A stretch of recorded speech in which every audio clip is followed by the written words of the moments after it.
ଖରାଦିନେ କେଶର ଯତ୍ନ କିପରି ନେବା? ଋତୁ ଅନୁଯାୟୀ ଆମକୁ କେଶର ଯତ୍ନ ନେବାକୁ ପଡ଼ିଥାଏ।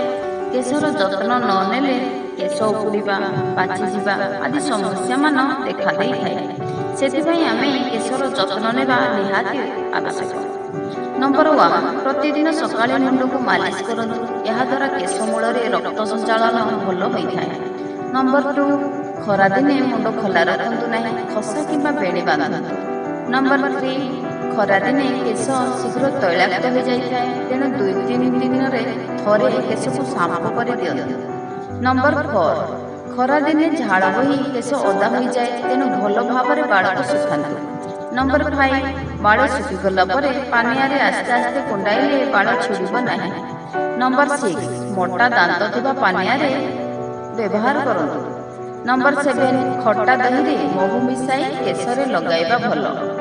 ନମ୍ବର 8, ରିଠା, ଅଁଳା, ଶିକାକାଇକୁ ସମ ପରିମାଣରେ ରାତିରେ ବତୁରାଇ ସକାଳେ ଭଲ ଭାବରେ ନିଆଁରେ ଫୁଟାଇ ଦିଅନ୍ତୁ।